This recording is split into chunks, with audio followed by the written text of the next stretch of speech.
First of all, I will draw energy band diagram of carbon and then I will explain it. So, energy band diagram of carbon. पहले मैं इसको draw कर देता हूं, फिर मैं आपको बताता हूं ये है क्या. कॉन्फ़िगरेशन कार्बन का, it has 6 electrons. So configuration is 1s2, 2s2, 2p2. और इसका बैंड स्ट्रक्चर कुछ इस तरह से होता है. Again, we have interatomic distance, we have energy over here. 1s splitting, बहुत क्लोज जाने पे स्प्लिटिंग होगा 1s पे, इंटरएटॉमिक डिस्टेंस को ऑलमोस्ट जीरो करने पे. जो 2s लेवल है इसकी स्प्लिटिंग शुरू हो जाती है थोड़ा अर्ली फ्रॉम 1s, और जो 2p लेवल है इसकी स्प्लिटिंग तो यहीं से शुरू हो जाती है. Now the structure is such that first 2s and 2p bands they overlap, और इसके बाद फिर दोबारा से इनकी स्प्लिटिंग हो जाती है. So it's like something like this. एक बार ओवरलैपिंग हुआ और फिर दोबारा splitting. So it's like this band structure. अब एक पर्टिकुलर डिस्टेंस होता है which is known as equilibrium interatomic distance. That means that is the distance between two atoms under equilibrium. मतलब जो एक्चुअल इंटरएटॉमिक डिस्टेंस है ये उसको रिप्रेजेंट कर रहा है ए नॉट. इस जगह पे क्या कंडीशन है? Here you have two bands. One band which is lower band is known as valence band, ये, and one the upper band is known as the conduction band. ये है, ये बैंड है, और इनके बीच में this is a gap. This is known as forbidden energy gap, EG. तो मैं फिर से आपको बता दूं क्या यहां पे हो रहा है. 1s इसकी स्प्लिटिंग ये बहुत क्लोज आने पे हो रही है, इसको अभी कुछ नहीं करना. 2s 2p, these two bands form, first they overlap, but at equilibrium interatomic distance they again split into two bands, और lower band और upper band इसके अंदर जो energy states है इनकी संख्या equal है. So let's say I have n atoms of carbon, तो 2n इलेक्ट्रॉन तो यहां इसके अंदर 1s में एकोमोडेट हो गए, क्योंकि मेरे पास फिर कितने इलेक्ट्रॉन्स होंगे? 6n electrons. तो ये 6n में से 2n तो यहां एकोमोडेट हो गया. 2n को 2s में होना चाहिए था और 2n को 2p में होना चाहिए था, लेकिन जब इनकी ओवरलैपिंग हो जाती है तो अब मेरे पास टोटल एनर्जी लेवल्स 2s और 2p मिलाकर के कितना है? 2n लेवल्स इसमें, और 2p के अंदर मैक्सिमम कितने इलेक्ट्रॉन्स एकोमोडेट हो सकते हैं? For every p subshell we can have 6 electrons. तो इसके अंदर 6n इलेक्ट्रॉन्स एकोमोडेट हो सकते हैं, लेकिन इस 2n के बाद अब मेरे पास सिर्फ 4n इलेक्ट्रॉन्स बचे हुए हैं जिनको मुझे एकोमोडेट करना है. Now there is a principle which is known as aufbau principle, which says that the electrons will start filling from bottom to top. अब ये जो टोटल मेरे पास 8n लेवल्स हैं 2p और 2s का मिला के, इसमें से 4n लेवल यहां लोअर बैंड में होता है और 4n लेवल ये अपर बैंड में होता है.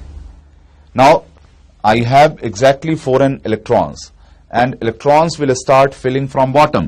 So that means these 4n electrons will completely occupy this lower band.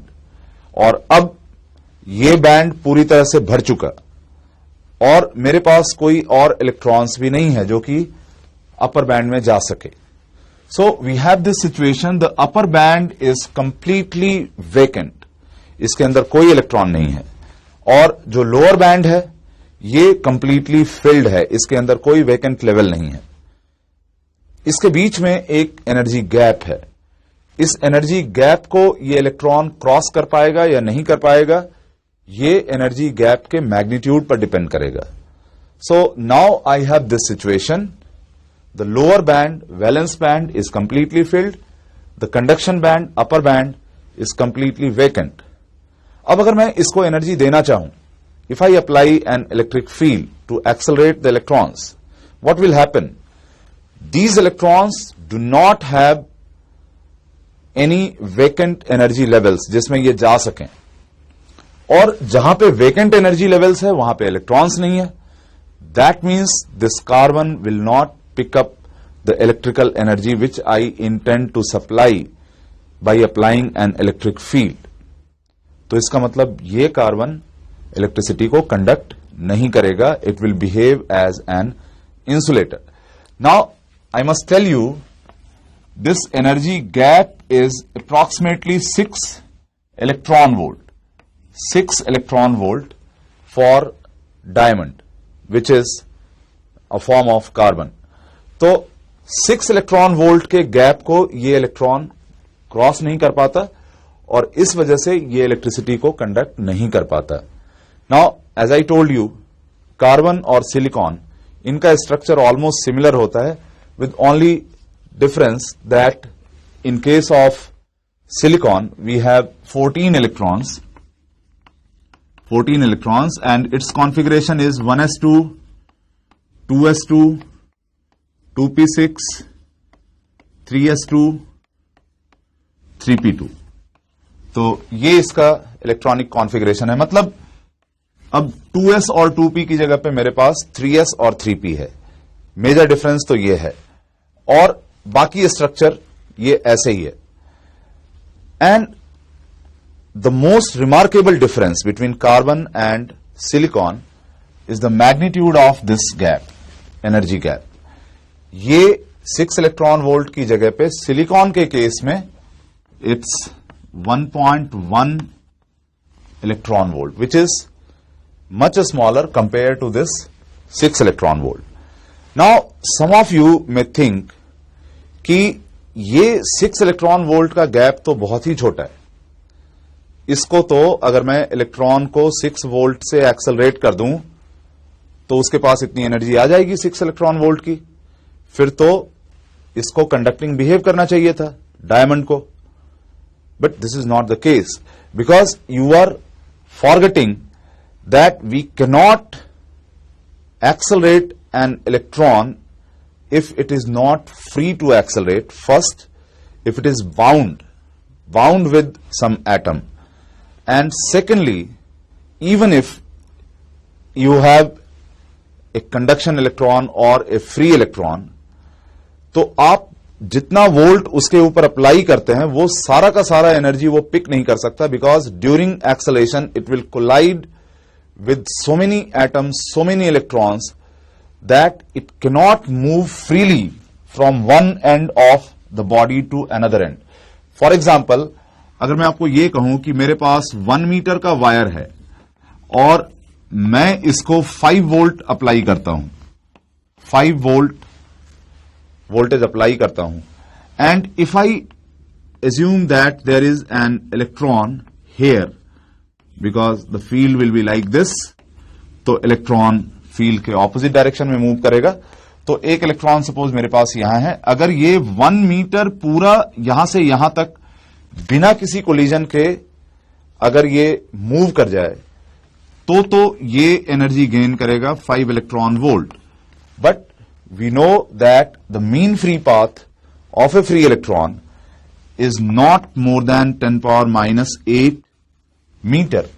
That means after every 10 power minus 8 meter on an average इस इलेक्ट्रॉन का एक कोलिजन होगा और ये अपनी पूरी एनर्जी लूज करके फिर दोबारा से फ्रेश एक्सेलरेट होना शुरू होगा. So in that case it cannot pick up an energy which is 5 into 10 power minus 8 electron volt और मोर देन दिस। तो ये इतनी ही एनर्जी पिक कर सकता है। इसका मतलब अगर मैं वाकई इसको 5 इलेक्ट्रॉन वोल्ट से एक्सेलरेट करना चाहता हूं तो मुझे इसके ऊपर 5 वोल्ट नहीं, मुझे इसके ऊपर कितना वोल्टेज लगाना होगा, 5 इंटू 10 पावर 8 वोल्ट, तब जाकर के ये 5 इलेक्ट्रॉन वोल्ट की एनर्जी पिक कर सकेगा। Now you can just imagine 50 crore of volt, that is not practically possible. इसका मतलब है for all practical purposes we can assume that carbon is an insulator, because हम इतना ज्यादा वोल्टेज लगा ही नहीं सकते। Now in case of semiconductors this gap is smaller, जैसे मैंने आपको बताया this gap is 1.1 electron volt. आप ये कह सकते हैं चलो 50 करोड़ नहीं 11 करोड़ वोल्ट तो लगाना होगा इसमें भी, तभी तो इसमें भी इलेक्ट्रॉन इतनी एनर्जी गेन कर पाएगा। True, but there are some other mechanisms also through which the electron acquires energy, and one of that mechanism is thermal energy. ये जो सारा डिस्कशन हम कर रहे हैं एनर्जी गैप और इन सारी चीजों की, तो ये यहां पे हम एज्यूम कर रहे हैं कि इलेक्ट्रॉन के पास कोई एक्सेस एनर्जी नहीं है, not in the form of thermal energy. That means we are talking about absolute zero, जहां पर इलेक्ट्रॉन के पास कोई थर्मल एनर्जी नहीं है। But at room temperature it will have an energy of the order of kT. If you calculate kT at room temperature is 300 Kelvin. K is 1.38. This is Boltzmann's constant. You must recall it. 1.38 into 10 power minus 23 joule पर kelvin, ये इसका value है। आप इसको multiply करेंगे तो it will be about 4 into 10 power minus 21 joule, इतनी energy. इसको इलेक्ट्रॉन वोल्ट में कन्वर्ट करने के लिए आप 1.6 into 10 power minus 19 इससे डिवाइड कर दो, so that gives you energy in electron volts. So this is approximately 2.5 into 10 power minus 2 electron volt. तो आप इसको ऐसे लिख सकते हैं 0.03 इलेक्ट्रॉन वोल्ट अप्रॉक्सीमेटली। अब ये एनर्जी ये काफी कम है compare to the 1.1 electron volt energy gap. तो इसका मतलब इलेक्ट्रॉन को इतनी थर्मल एनर्जी के साथ गैप को क्रॉस करना बहुत मुश्किल होगा। But in modern physics we do not outrightly reject the possibility, क्योंकि यहां पर हर चीज की प्रोबेबिलिटी होती है। So we say that the probability of an electron crossing the energy gap is very low, but it's not zero. In fact, in case of a semiconductor, 1 out of every 10 power 6 electron can make its way to the conduction band. मतलब 1 million में से 1 electron ऐसा हो सकता है जो through collisions कुछ और एनर्जी एक्युमुलेट कर ले, और उसके लिए ये जो 0.03 इलेक्ट्रॉन वोल्ट की एनर्जी है ये बढ़ते बढ़ते 1.1 इलेक्ट्रॉन वोल्ट से ज्यादा हो जाए और वो जंप करके कंडक्शन बैंड में चला जाए। सो this is a possibility, this is a probability. तो इसका मतलब है हर 10 पावर 6 एटम ऑफ सिलिकॉन के लिए 1 इलेक्ट्रॉन अवेलेबल होगा कंडक्शन के लिए। Now if you think of a conductor, for every atom there may be 1, 2 or even 3 electrons available for conduction, जबकि in case of semiconductor the number is quite low, 1 for every 1 million atom. तो इस वजह से we can expect that conductivity of silicon is much smaller compared to a metallic body like sodium or maybe like aluminum or copper or silver. तो इससे कई order छोटा होगा conductivity of semiconductor silicon. And if you talk about the case of carbon or diamond, तो उस case में ये probability और भी लो होता है. जैसे यहां पर 1 out of 10 power 6 इलेक्ट्रॉन्स उस गैप को कवर कर पाता है. So in case of insulator the situation में बी वर्स, 10 power 12 और even more, may be 10 power 18. 1 out of 10 power 18 electrons can move to the upper level. क्योंकि उस case में गैप ज्यादा है तो ऑब्वियसली प्रोबेबिलिटी बहुत लो होगी. So that will become insulator, क्योंकि उसके केस में कंडक्टिविटी और भी बहुत लो होगी. So this is how we explain why a material behaves like a conductor or insulator or a semiconductor. तो मैं आपको बताता हूं कि इसको हम प्रैक्टिकल वे में एनर्जी बैंड डायग्राम को डिफरेंट मटेरियल्स के लिए कैसे लिखते हैं.